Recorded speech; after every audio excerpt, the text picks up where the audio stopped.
Hi, welcome back to One Guy Walks. This is Stuart Moffat with another project in the studio today.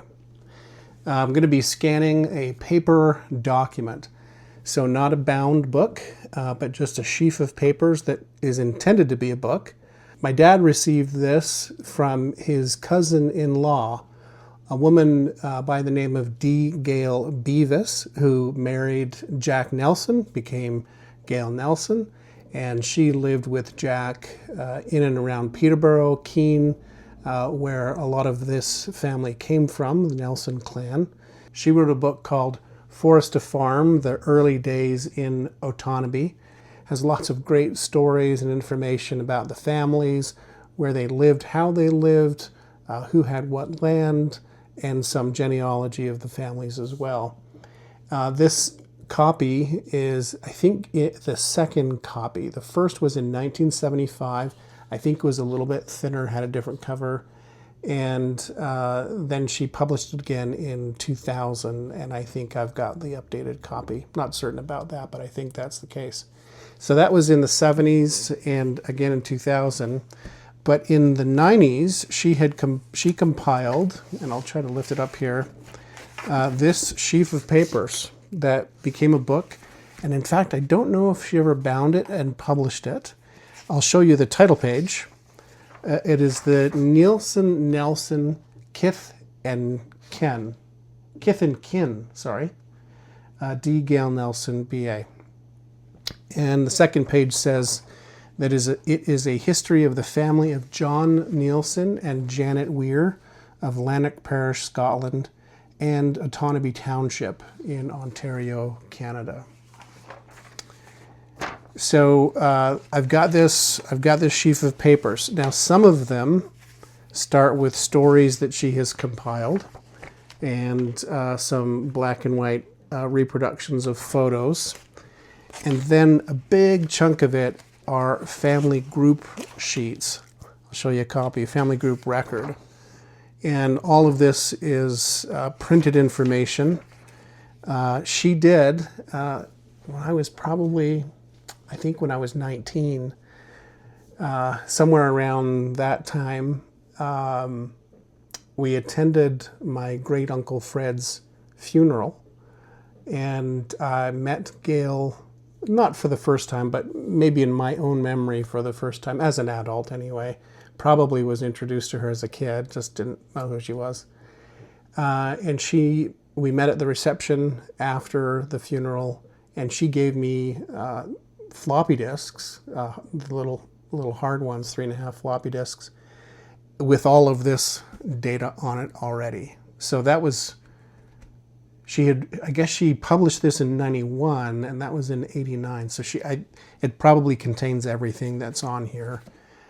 So I'm not going to scan those today, but I've had this paper copy for so long, and I'm just afraid that I'm going to lose it in a flood, or it'll get moldy or destroyed somehow. So the project this week is to scan the Neilson-Nelson Kith and Kin. And to do that, I mean, it would be really great if I just went to a business center and just ran it through a copier that would stitch it all up into a PDF. But I'm trying to do this in my home studio, so I do have a scanner that will do that for me. Typically, I'm using a flatbed scanner for big photos or large documents or thick documents that can't go through this other scanner. But I'm going to grab this one off the shelf and show you what it is. This is the Epson FF680W Fast Photo Scanner. And what's really cool about this is after you plug it all in and pull all the trays out, you can put your sheet feeding through there, and it will just continuously feed. Sometimes it gets jammed if the corners of the paper stick down in there. Hopefully these ones are pretty straightforward. The sheet feeder will do it. Sometimes things will get stuck if they're too thick, like if you're doing a photo. Photos will run through here pretty well, but if it's a photo that's got a bit of a cardboard backing or a torn corner, sometimes those get jammed a little bit, so you have to be careful. So I'm going to hook this up on my work table here and get started, and we'll see you on the other side. Okay, I've got my scanner set up. It's got power in the back. It's got the data connection to my computer, which is over here. I've opened up the Epson Scan 2 software. I've got it auto data feeding and just waiting for more paper to be put in. So I don't have to go back and forth, scan a few, save them, scan a few, save them. I can just keep feeding and feeding and feeding. Hopefully that doesn't time out on me. I'm really interested in the stories. So Gayle wrote some summaries, some research that she did, and stories about John and Janet, and then their descendants, their children, maybe even down to some grandchildren, I'm not sure. And then where the stories end for each descendant, then she gets into these family group records. And like I said, I already have the digital version of all of these.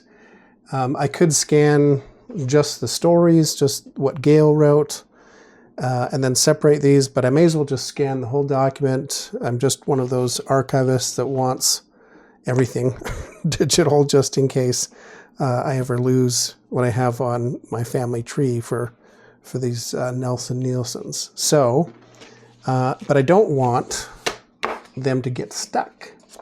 So I'm going to be careful and not put too many pages in. I'm just going to also make sure that the pages look like they're going to go through properly. I will do double-sided. The first couple of pages aren't double-sided, but the rest of them are. So that's a setting that I have in the scanner. I'll put these in, and that should just start going right away. Great. 1200 DPI because I want to get the highest res version that I can for some of the images. The text that you start seeing showing up on the screen, some of these are blank pages just because they're the backside. The text is fine at almost any DPI, but I want these images to show up. See, like that one right there is probably the best version of the image that I can have. Some of the photocopies in the document aren't so great, but some of them are actually not too bad. So scanning at 1200 DPI, scanning them to TIFF files, uncompressed, so that I can do any kind of image manipulation later. I can reduce the image size, I can put them all in a PDF, and I'm going to do all those things. But for the scanning, I want to do the highest, best scan that I possibly can that doesn't take too much time, like on a flatbed scanner at 6400 DPI. That would just take forever. So having these auto scan is going to be great for me on this project.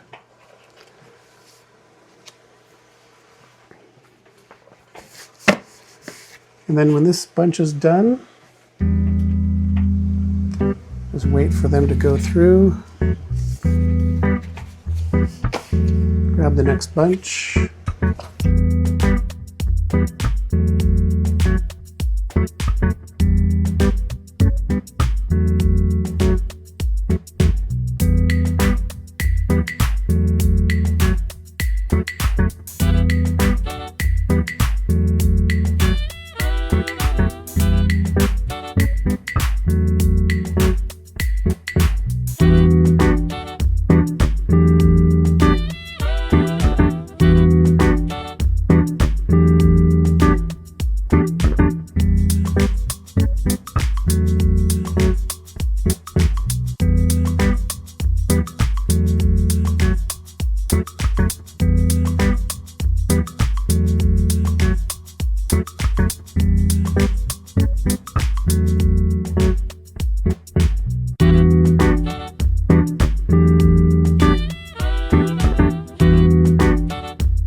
right, this is the last individual, Hugh Neilson, 1811 to 1891, the youngest of John and Janet's 8 sons. Very little has been found to give us much insight into Hugh's life. This is not Hugh James Nelson, who was my grandmother's father, but this is further back in the line, and I think over to the side. We're not descended from this Hugh Nelson. Just a couple pages here, and so we'll let these run.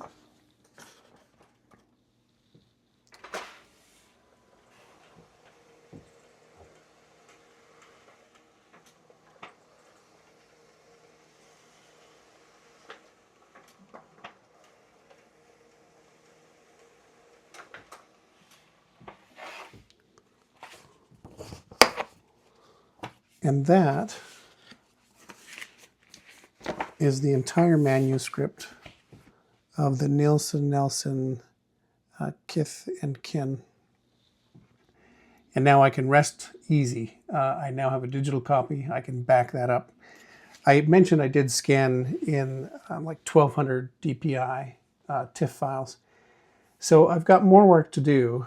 What I'm hoping to do next time is get all of those images into a PDF, do some optical character recognition to extract all of the text, and then copy that text into a new document. And where I can, add the photos either from the scans that I've got here, or if there are other photos out on the internet now, or maybe some other family members have some photos, I'd like to supplant or complement the photos that are already in there. And then, as I mentioned, Gayle was an excellent writer and researcher. And I do really think, I don't know for sure, but I do really think that this manuscript wasn't complete. I think if she was going to publish it fully, then she probably would have added more citations and page formatting, things like that. She typed it out. I'm not sure what she typed it on, if it was a computer, probably a computer. Looks like it's probably formatted with an early word processor. So I want to revive that a little bit, put it into a modern format, make it searchable, add citations, add photos, maybe even add a little bit more research if I can. If there are things that are out there on the internet now, on all these websites, these genealogical websites, that Gayle didn't have available to her back then, I want to add those things. So all of that is to come in future episodes. I'm really excited to share this project with you. Tune in next time and we'll get into more document processing and then more researching. But for now, the scanning is done. Thanks for watching.